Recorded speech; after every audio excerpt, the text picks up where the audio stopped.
welcome to this week, or heck, I don't even know, this period's time of developer updates.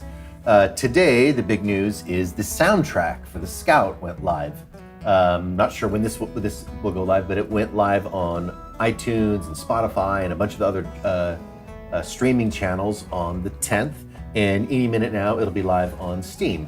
And the Steam also has a couple additional goodies, like desktops and stuff. But by and large, the news is the soundtrack. This is James Marantette. He was, did we ever give you a title like lead sound guy? I don't know, Minister of Sound. Minister probably. of Sound, I like that, yeah. So this is James, and I don't know if you've been on camera before. No, only behind the scenes on one of the YouTube videos. So that's a new face for you to see. Yeah. James, in case you recognize the name, is also married to Aaron, our art director. So just so like it's not a weird coincidence. Okay, so about the soundtrack, one is that when we started down this road, we've been getting a lot of great comments. And so thank you so much. Like the music, I realized for some people came out of the blue, they didn't know what to expect. Certainly we took a particular direction that was different from the TV show, different from the audiobooks, but that's on purpose, and we'll talk about that a little bit today. But overall, the comments have been really fantastic. So we're really excited to get the soundtrack out there. And just a quick shout out to DistroKid, which is a website that lets us get this all out to all those services at once. Like that saved us a ton of time. Yeah. So way to go, DistroKid. So let me start. I want to ask James from a thematic kind of sound perspective. What did you see? What did you want to do? You feel like we got there? What was your goals? Well, first goal coming in was definitely there was some music already made. There was some stuff before me. And going into a product that has this much history and a lot of content already made, it was important not to get too caught up, I think, in what already existed. Yeah. And a lot of what already existed didn't work in any sort of translation into a video game. So a big thing was trying to distance from that, but also work under the small kind of team that was around the project. So I think that fit really well with the Redwall universe. So really the big thing was, can like Four Mice and an Abbey play any of these tracks at any time? Yeah. Does it sound like maybe there's a band of just a couple behind the scenes, behind a curtain playing this? And that was kind of the approach that was taken through and through everything I did. And Keith's music was absolutely wonderful. He had a lot of stuff already built before I came in. So building off of him, playing back and forth was a big part of it.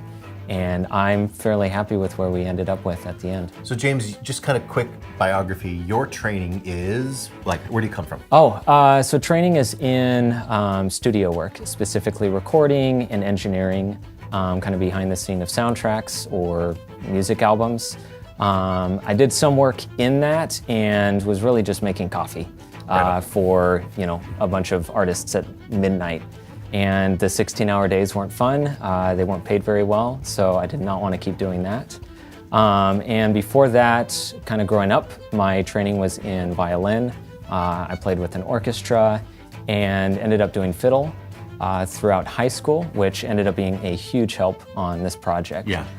So I think the violin work is all yours, right? Yeah, there's some trickery that happens in there, but it's, for the most part, violin being played as me, or a couple sound libraries on a few of them. Groovy. But yeah. And then just to close the loop, not only are you, were you responsible for the music kind of overall, but all the mastering, all that jazz, but also the sound effects. So you've done all that stuff too. Yeah, I do want to mention for Keith's work, he had it mastered on his end. So I did like half of the mastering and half of the studio work that was involved in the music. But yeah, sound effects and sound design was all me too. Okay, so apart from you on the soundtrack, there's also 3 other artists, I guess is the right Two, word. yeah. Well, I'm thinking Veritas. Oh, yeah. Sorry, So first, the first person we were working with on sound, this goes back to like 2012, like going back was a gentleman named Seth Stanley, who we knew through a friend of a friend kind of a stuff. And Seth did several songs that appear as bonus tracks on the soundtrack, but I don't think any of his work wound up in the final game, partly because we changed direction. Yeah, it was a little bigger, and if you listen to the soundtrack, it's Snow Globe and gatehouse that are They were his, used in yeah. a lot of promotional stuff early on, but they were a little different than what Keith was doing, and so I ultimately gravitated towards slightly different, Yeah. kind of soundscape than what was in Seth's work. But Seth, for example, we've known him a long time, and I think he also started with some of the sound effect work, but ultimately, basically, he got a different job, and so we kind of moved on. But great guy, and hope to work with him more. The Veritas Choir did the Media Vita song, and like the best song. I think they rocked it. Second right? best song. So Yeah. Media Vita is like an old medieval, like monk hymn chant thing. Yeah. And the Veritas is a school here in Newberg, and it's a high school choir, but they win awards everywhere they turn around. I didn't think it was, when the first time I heard it, I did not expect it to be high schoolers. They rock. Yeah, absolutely. Well, Media Vita is the only song I think that we get in this set. We have at least 3 others from them, and we have some more that they're recording. We built a nice relationship with them, so look for more monk songs. Absolutely. Coming. Yeah. Really happy with that. And then lastly is Keith Medley, who does quite a few. I think maybe a half dozen tracks on the soundtrack. Yeah, it's about half. Keith, I'll tell you, like, we met Keith, I think, through Gary Barkalow. So it was, again, friend of a friend kind of a thing. And Keith built and designed this 27-string monster acoustic guitar. It's just an unbelievable thing. It's crazy to see. And we'll put a link down here about a video of him playing this song called Ancestors that he also wrote. It's unbelievable, all the sounds that come out of this thing. But the way he tells the story is he had music in his head. He didn't know any instrument that could produce it, so he produced an instrument. Made his own. He could make his own thing.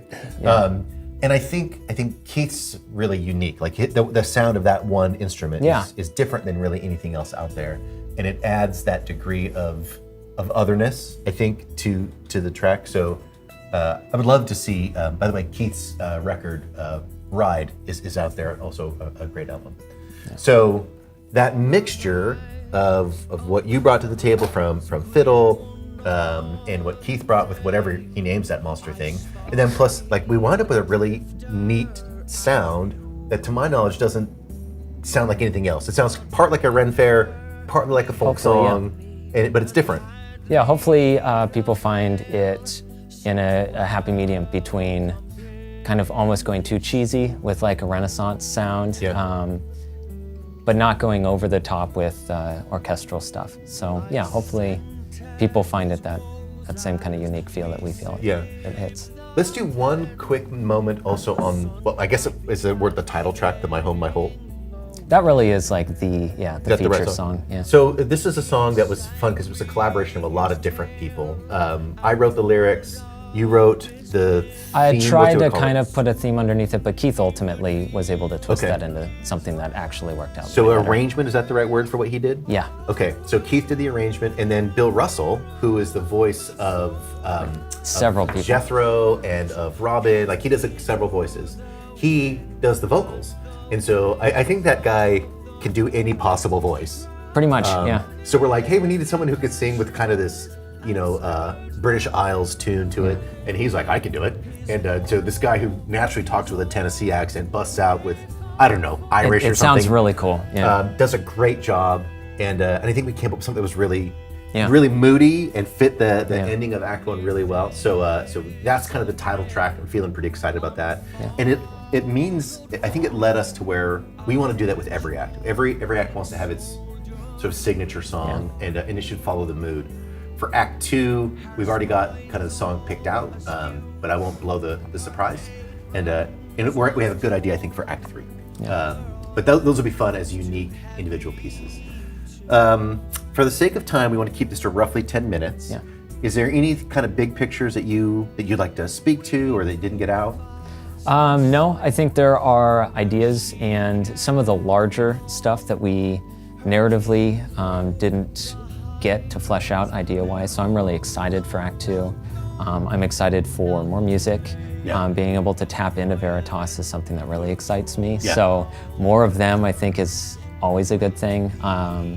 So I'm just excited to kind of chug into the second act, get a lot of feedback, see what people like, and then just continue to move kind of forward in the direction we've got. I'm very excited about it. I think it's a great soundtrack. It sounds beautiful. and we were really glad to get it released. So in case you missed it, we'll have all the links in the notes. And as always, we're supposed to ask you to subscribe. I think that's what you're supposed to do. In case we don't see you before the beginning of the year, we'll be taking a break for Christmas. And looking forward to seeing you on the backside. Bye-bye. From storming sea, the pirate he fell.